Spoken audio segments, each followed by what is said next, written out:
pulled that down, or we asked him to pull it down. Me and my partner and I recognized him immediately, just from what we saw in the media with photos, videos. We just didn't even think twice about it. We knew that was our guy. That's the rookie officer, 6 months on the job, takes down the most prominent and most wanted, maybe not the highest most wanted, but the most prominent fugitive from justice inside of a McDonald's. Let me just go through a little bit about Luigi Mangione, the 26-year-old who was arrested. Attended prestigious Gilman High School. $40,000 a year to go to that school. Valedictorian, played soccer, went to the University of Pennsylvania, a Bachelor of Science in Engineering, a concentration in artificial intelligence, minor in math, graduated cum laude, member of a social fraternity, received a Master's of Science of Engineering, and founded Penn's first video game research development club, although the University of Pennsylvania has subsequently scrubbed that from their website. Works right now at TrueCar, or used to work at TrueCar Inc. as a data engineer, has been promoted twice in just 4 years there. And then his background comes from a prominent Maryland family.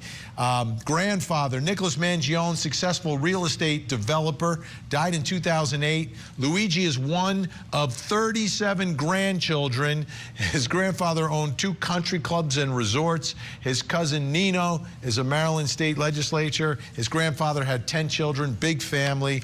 So you've got all that. And now this is the man. So joining me to talk about it, clinical and forensic psychologist, researcher, expert on violent crime, and author of The New Evil, Dr. Gary Brucato. And Dr. Gary, I want to also throw in, we showed the image of this guy. This is a guy who's into physical fitness. I mean, as fit as you could be, muscular, ripped, all of that. So putting that all in the mix, Dr. Brucato, how do we get from there to where he allegedly has ended up as a cold-blooded killer of a CEO of UnitedHealthcare? Well, first of all, it's important to bear in mind that we have minimal information right now to begin to understand what may be going on, and this, of course, is a suspect. But that having been said, I think it's important to understand that the type of offender who becomes interested in playing out some kind of grudge, we have to remember that underneath that mission, that there's a sort of narcissism that's actually at the center. You wind up with a person who has the look of being mission-oriented and doing something altruistic in some strange way, but is actually interested in this self-aggrandizement and drawing attention to themselves. And of course, we see that in the arc of what happened in the story here, that he goes from, you know, having the mask on, pulling the mask down because he needs to flirt. And here, of course, we have the revelation of what's really at the center of this, that need for praise and being looked at. And of course, it was that need that led to being all over the television and all over the newspaper, so that you have him caught by people who know what he looks like. And of course, you have the public divided, as you always do with narcissistic individuals, where the public is split up. Half of them think he's the most fascinating, gorgeous creature they've ever seen, and other people are looking at him thinking, this is no hero, this is a nobody. And so I think it's important to understand the center of this is not that incompatible with a privileged individual who is used to being the best at everything. But there is a kind of emptiness that can come with that. In many ways, he's a metaphor for American life. Underneath all of the money and underneath all of the power and underneath everything else, there's a vapid, empty core, a narcissistic emptiness, and you fill it with meaning. And here, I think the meaning was pseudo-philosophical.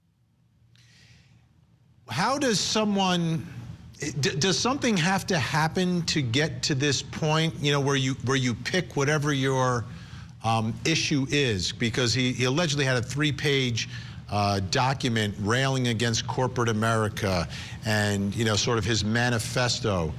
Do you suspect in a case like this there could be like an event in his life, or is it something that gradually builds? Does he get into some sort of bubble where he gets focused on this somehow, some way?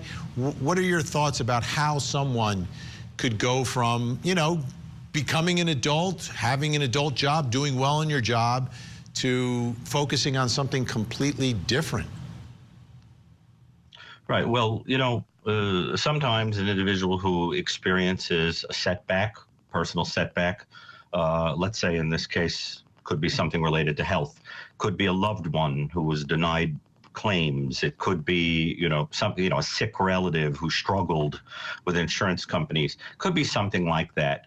But the idea is you're dealing with a person who probably never really got no for an answer in anything, was able to get whatever he wanted. And then you wind up coming up against something that is basically saying no to you, or saying no to other people, and you're going to resent them. My sense is that this is an individual with some kind of a grudge, but underneath it, we're going to discover that what was really playing out here is some kind of manifestation of something going on in family life or in personal identity, or kind of person that emblematizes power and give you what you want, that kind of thing. And it gets played out in this way to give it of something noble. But I suspect we're going to discover as the facts unfold that it's a much smaller drama being played out by an arrogant person. And pseudo-philosophical. Yeah. Let's talk about mental illness. How would you, or how is, because my guess is there's going to be some evaluation at some point, I would think, perhaps by the defense or someone associated with this case. How do you go about, if you're trying to determine if he's suffering from some delusional thoughts or some level of mental illness, maybe not as a defense, maybe as some mitigating factor in all of this, how do you distinguish between the narcissism and that what you've been talking about and legitimate mental illness?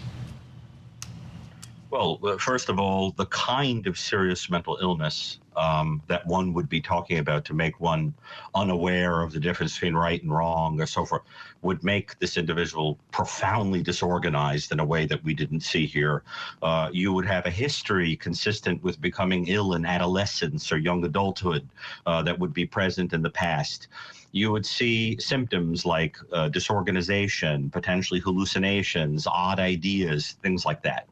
That is all going to have to be borne out, as time goes on.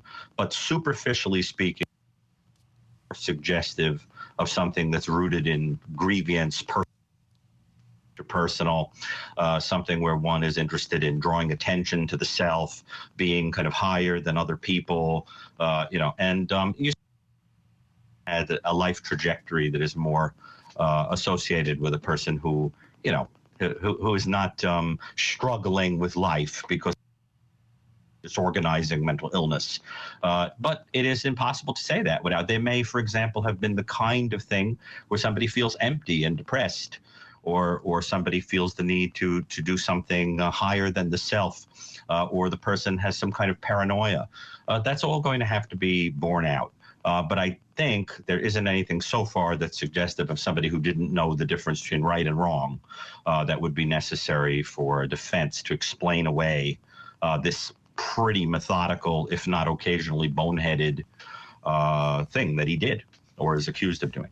Dr. Gary Brucato, always great to have you on. Incredible insight. Thank you so much. Let's bring back in our think tank, still with us, Al Wunsch, Darnell Crosland, and Jennifer Brandt. All right, Darnell, do you think some sort of mental expert might be needed by the defense here? Maybe not as a complete defense, but to mitigate his mental state at the time that he's allegedly doing all these things? No, not at all. And it really feels good that the doctor was picking up what I was putting down in the first segment. And when he says that he's a narcissist and he wanted to be seen and he smiled, that's exactly what I was trying to elaborate on. It looked like, unlike trying to get away, he wanted to be seen. Like he wanted somebody to give him a stage. He wanted to talk about this. So I was glad the doctor was picking up what I was putting down there. In terms of the mental state, I respect Jennifer's position. In a lot of these cases, we go straight to that as a plea or some type of a cop-out. But I don't think that we should do that all the time. This guy was not, as the doctor said, showing signs of disorganization or hallucination. He was very well put together. And just because you kill somebody in this way, it might be unacceptable to us, but that doesn't make you crazy. He wanted to do that. and he had his reasons. Now the questions are, what was his reasons, and whether in fact those reasons may offer him some kind of mitigation. If they take it to trial, if the jury's split, as the doctor also stated, because some people look at him as a hero, then we might have a hung jury situation. Who knows? But I don't think we just go straight to the mental health issue always. I don't see the facts supporting that here. Yeah, but I mean, all the facts point to him being the person doing this, all the allegations so far. And I always wonder, where's the defense going to go? Jennifer Brand, has a sane person ever written a manifesto? I'm sure, Vinny. I'm sure there are many sane people that write manifestos, but they don't always act upon them. They don't always kill somebody else. So, I mean, I get Darnell's point that we are dissatisfied with what he's doing. Yes, we are as a society. We don't think that that's right. So he can write all the manifestos that he wishes to write, but when you start killing people in cold blood, whether you disagree with their position or their job or what they're doing or not, you just can't do that. It's not acceptable. So I think that's the problem there. It's not so much just the manifesto. Al, do you think this is going to be, what is this all going to be about? Like, the evidence is the evidence. It seems overwhelming. I know everything has to be tested and scrutinized, but the videos, the surveillance, and what he's caught with, so overwhelming. Then you try to figure out what's going on in his mind, and he's carrying with him a 3-page manifesto railing against corporate America. Well, it all lends to what I said about the fact that he did everything humanly possible to get caught. And everything that he did wrong in this case led him to get caught where he did. He left DNA. He gave himself opportunity to be photographed as many times as he did. He did the shooting in such a way that didn't scare people, so people are watching where he's going. There's a bunch of things that he did wrong for a person who's supposedly as smart as he is. That knowing that there are cameras around, especially a guy who's into IT, knowing an AI, knowing that there are cameras everywhere you go, and to pull that mask down and have those photographs taken like that. He's done everything humanly possible to get caught. Now, the interesting thing is this. Now, there have been people who've written manifestos that are not necessarily insane. I mean, Karl Marx wrote, the Communist Manifesto. But you've got a situation here where I think he wanted to be caught. I think eventually he wanted to be caught because it's the only way you can get a manifesto out there. I mean, when Hitler wrote his manifesto, it was when he was in prison and came out of prison, okay? And then he made his cause known. That's what this man needs. He needs an opportunity, just like the doctor was saying, that he needs an opportunity to be able to put forth his manifesto. And to have all that information on him, once again, designs, as far as I'm concerned, that he wanted to get caught, and he's going to have this opportunity to get his soapbox and stand up there. And okay, let me do this before we run out of time, because we're going to run out of time with you guys. 10 seconds each. Do you expect him to take that opportunity, perhaps at a trial, to tell the world why he did this? Darnell. Firstly, I'm glad that Al is picking up what I'm putting down. And I do think that he's going to, like the guy in, I forget, the professor, the case that we're studying, he's going to speak at trial. How about you, Jennifer Brandt? Absolutely, 100%. I agree that he's going to want to get that out there. That's why he wrote it, and that's why he did what he did. All right, and Al, 10 seconds. From the arraignment forward, he'll be doing nothing but pontificating. Great job by our think tank tonight. Al Wunsch, Darnell Crossland, Jennifer Brandt, thank you so much. When we come back, we are going to take a closer look at the so-called ghost gun used in the shooting, or alleged to have been used in the shooting. Bringing in an expert. That's next.